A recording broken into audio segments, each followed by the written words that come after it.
Bismillahirrahmanirrahim. Assalamu alaikum. Dear students, how are you all? Today we are going to start our new chapter. This is basically second chapter of your biology book class 9. The name of the chapter is Solving a Biological Problem. Before going to start this chapter, firstly we see about the major concepts or the major outline that we have to study in this chapter. Okay, first of all हम लोग देख लेते हैं major concepts को या major outline को, जो कि हम लोग इस चैप्टर में स्टडी करेंगे। जो पहला टॉपिक है हमारा वो है biological method. Second topic is biological problem, hypothesis, deductions and experiments. Third topic is theory, law and principle. Fourth topic is data organization और data analysis. Fifth topic is mathematics as an integral part of scientific process. ये वो 5 major definitions या आप यूँ कह सकते हैं कि मेजर टॉपिक्स हैं जिनको हम लोगों ने इस चैप्टर में डिस्कस करना है।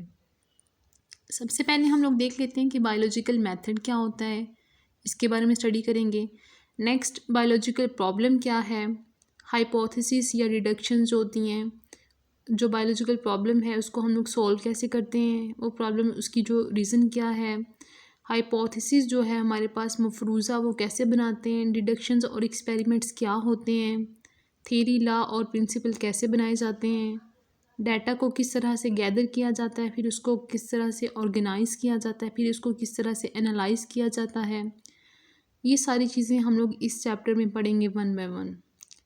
Eight the end, mathematics as an integral part of scientific process के जो साइंटिफिक प्रोसेसेस हैं, जो साइंटिफिक मेथड है या बायोलॉजिकल प्रॉब्लम में मैथ का क्या रोल है। चैप्टर 1 में बेटा हम लोगों ने डिस्कस किया था बायोमेट्री को। बायोमेट्री क्या थी, ये बायोमैथमेटिक्स का दूसरा नाम है।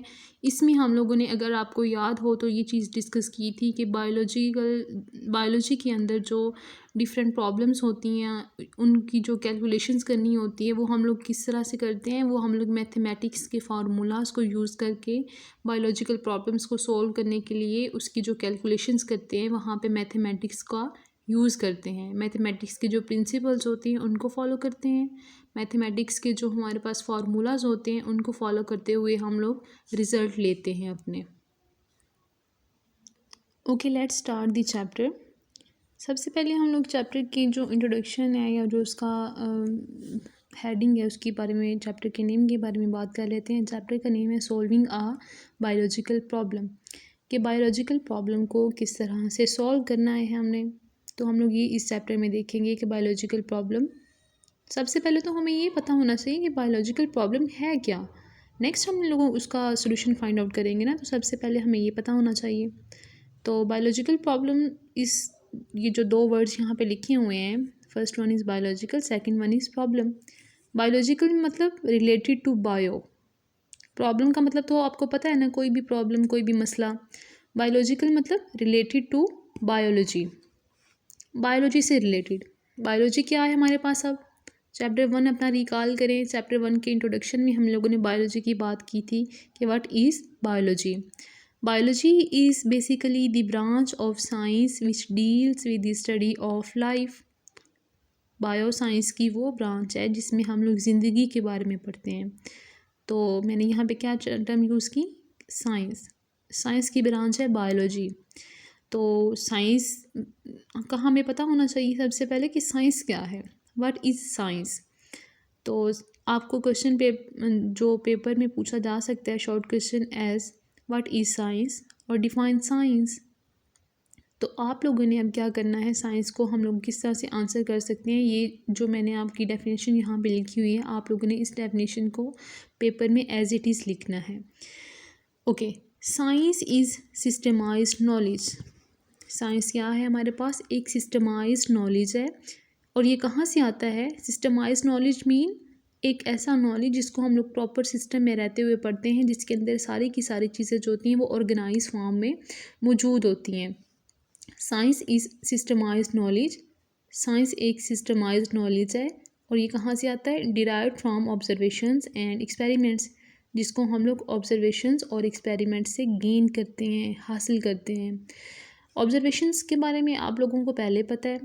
ऑब्जर्वेशन मतलब मुशाहिदा करना, किसी चीज़ को ऑब्ज़र्व करना। एक्सपेरिमेंट्स मीन तजर्बा करना, किसी चीज़ के बारे में उसको एक साबित करने के लिए तजर्बा करना, ताकि ये चीज़ अगर है तो ऐसी है, अगर नहीं है तो हमें तजर्बा करने से पता चल जाएगा कि ये जो हम लोग किसी भी चीज़ को प्रूव करने के लिए एक्सपेरिमेंट कर रहे हैं, आया कि वो एक्सपेरिमेंट का रिज़ल्ट जो है वो उसके स्टेटमेंट के अकॉर्डिंग है या नहीं है।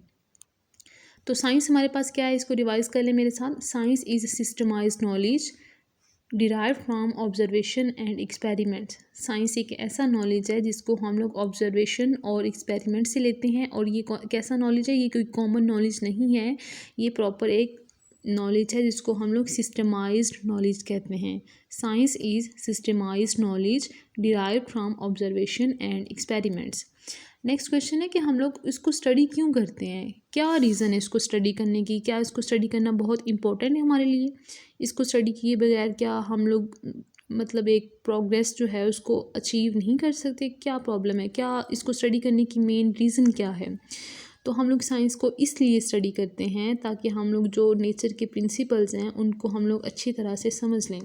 वी स्टडी साइंस, हम लोग साइंस को पढ़ते हैं, साइंस को स्टडी करते हैं इन ऑर्डर टू, किस लिए, अंडरस्टैंड मीन्स समझना, किसी चीज़ को अच्छी तरह से उसकी छानबीनी के साथ, उसको बारीक बीनी के साथ उसको समझ लेना। द प्रिंसिपल्स ऑफ नेचर कहते हैं कुदरत को, प्रिंसिपल्स कहते हैं उसूलों को। उसूल, प्रिंसिपल मीन उसूल। अच्छा, हम लोग साइंस को क्यों पढ़ते हैं, ताकि हम लोग जो नेचर के, जो कुदरत के कवानीन है, जो कुदरत के उसूल है, उनको बेहतर तौर पे समझ सकें। अगर हम लोग साइंस को नहीं पढ़ेंगे तो हम लोग कुदरत के जो कवानीन हैं, जो प्रिंसिपल्स ऑफ नेचर हैं, उनको प्रॉपरली अंडरस्टैंड नहीं कर पाएंगे। तो यहाँ पे हमारी दो चीज़ें हो गई। पहली चीज़, हम लोगों ने चैप्टर स्टार्ट करने से पहले मैंने आपको बताया था कि सॉल्विंग अ बायोलॉजिकल प्रॉब्लम।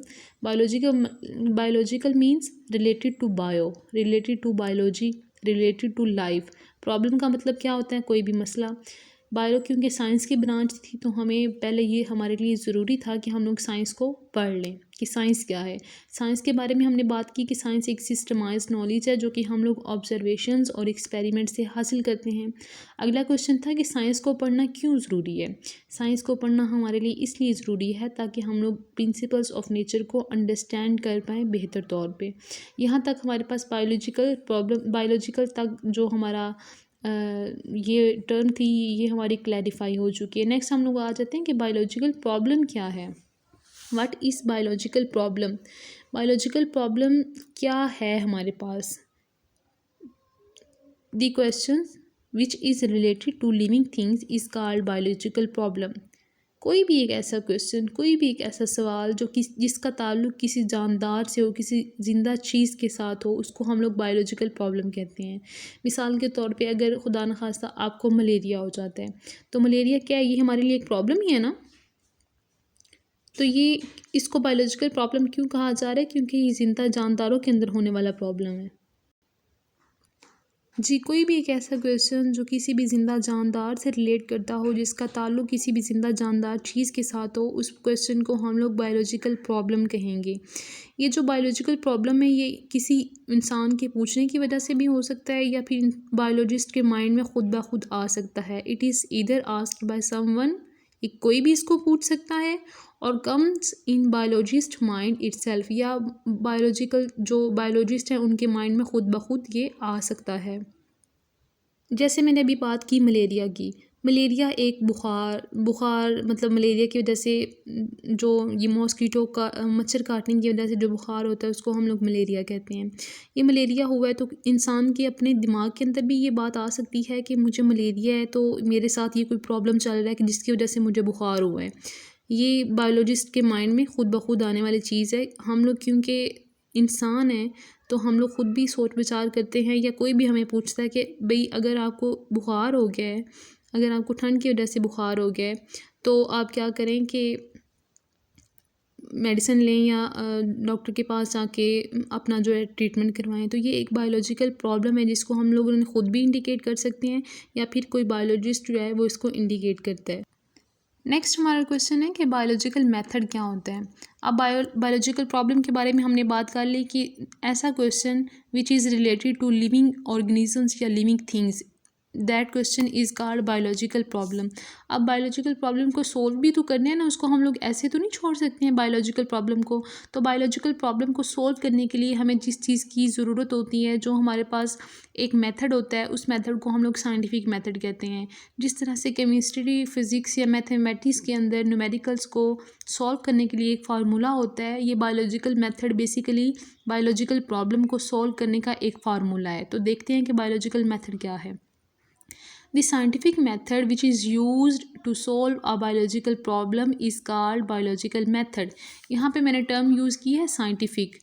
यहाँ पे ये टर्म बहुत ही ज़रूरी है। अगर आप सिंपल लिख देंगे कि the method which is use to solve a biological problem is called biological method, तो आपको प्रॉपर मार्क्स नहीं मिलेंगे। साइंटिफिक मेथड की टर्म जो है यही आपने यहाँ पे यूज़ करनी है। कोई भी एक ऐसा साइंस का तरीक़ाकार, साइंसी तरीक़ाकार जिसको इस्तेमाल करके हम लोग बायोलॉजिकल प्रॉब्लम को सॉल्व करते हैं, उसको हम लोग हल करते हैं, उस मेथड का नाम क्या होगा? Biological method.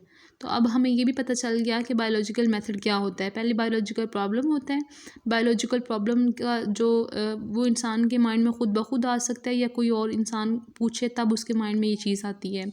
और बायोलॉजिकल प्रॉब्लम हमारे पास क्या होता है? कोई भी एक ऐसा क्वेश्चन जो किसी ज़िंदा जानदार चीज़ के साथ रिलेट कर रहा होता है, उसको सॉल्व करने के लिए जो एक साइंटिफिक मेथड यूज़ किया जाता है उसको हम लोग बायोलॉजिकल मेथड कहते हैं।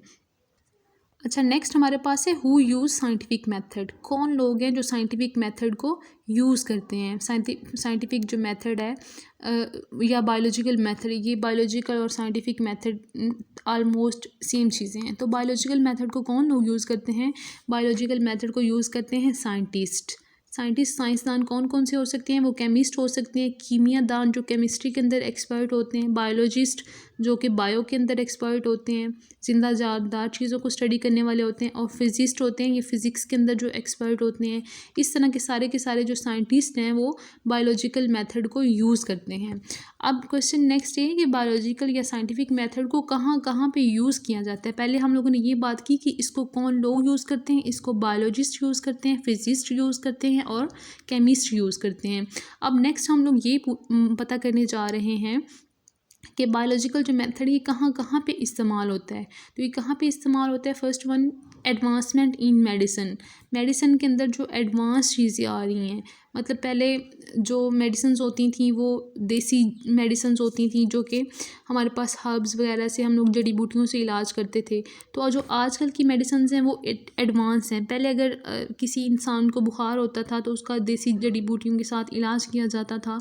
तो अगर वो मलेरिया भी होता था तो वो बहुत लंबे अरसे तक उसका ट्रीटमेंट चलता रहता था, फिर जाके वो ठीक होता था जो वो हमारे पास पेशेंट है। लेकिन आजकल क्या होता है कि हम लोग बुखार की हमारी बहुत अच्छी हमारे पास मेडिसिन्स आ गई हैं। अगर नॉर्मल किसी बंदे को फ़ीवर है तो हम लोग उसको मेडिसिन देते हैं और उसका जो बीमारी, कोई भी बीमारी है वो बिल्कुल इन टाइम ठीक हो जाती है।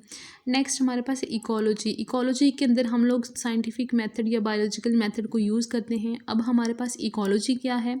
इकोलॉजी बेसिकली लिविंग थिंग्स और नॉन लिविंग थिंग्स का इन्वायरमेंट के साथ रिलेशनशिप है। लिविंग थिंग्स हमारे पास कौन सी हो सकती हैं? पौधे हैं, जानवर हैं, जानदार हैं। नॉन लिविंग थिंग्स कौन सी हैं?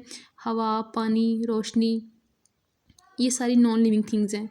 लिविंग थिंग्स और नॉन लिविंग थिंग्स का एनवायरनमेंट के साथ जो इंटरेक्शन है उसको हम लोग इकोलॉजी कहते हैं। नेक्स्ट हमारे पास है बायोटेक्नोलॉजी में भी जो बायोलॉजिकल मेथड है इसको यूज़ किया जाता है। बायोटेक्नोलॉजी हमारे पास क्या है? बायोटेक्नोलॉजी वो फील्ड है, बल्कि ये आप मुझे बताएं कि बायोटेक्नोलॉजी कौन सी फील्ड है। चैप्टर 1 में हम लोग इसको डिस्कस कर चुके हैं और इसको अब आप रिकॉल करेंगे कि बायोटेक्नोलॉजी क्या है।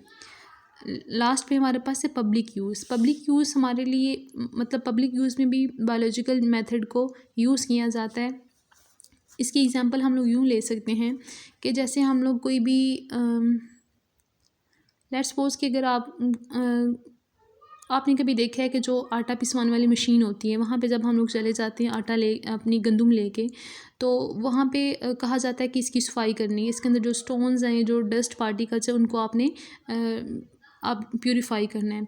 तो अब क्या होता है कि जो वहाँ पे मशीन्स लगी होती हैं, एक मशीन के अंदर डस्ट निकल रही होती है, एक के अंदर स्टोन पार्टिकल्स निकल रहे होते हैं, एक के अंदर जो मट्टी वगैरह या दूसरे हमारे पास लाइट वेट जो स्ट्रॉज हैं, जो तिनके वगैरह होती हैं, वो सेपरेट हो रहे होते हैं। तो एंड पे हमारे पास जो वीट आती है, जिसको हम लोगों ने पीसने वाली मशीन के अंदर डालना होता है, वो बिल्कुल हमारे पास प्योर फॉर्म में होती है।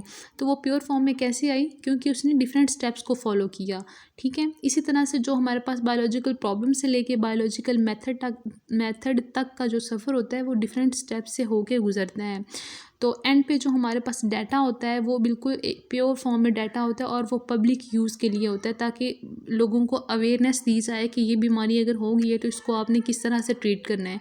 तो आज के लेक्चर में हम लोगों ने बेसिकली बायोलॉजिकल प्रॉब्लम के बारे में पढ़ा, साइंस क्या होती है, साइंस को स्टडी कहाँ पे करते हैं, बायोलॉजिकल प्रॉब्लम क्या है, और बायोलॉजिकल इसको यूज़ करने के लिए किसको कौन सा मेथड यूज़ किया जाता है, उसका नाम है बायोलॉजिकल मेथड।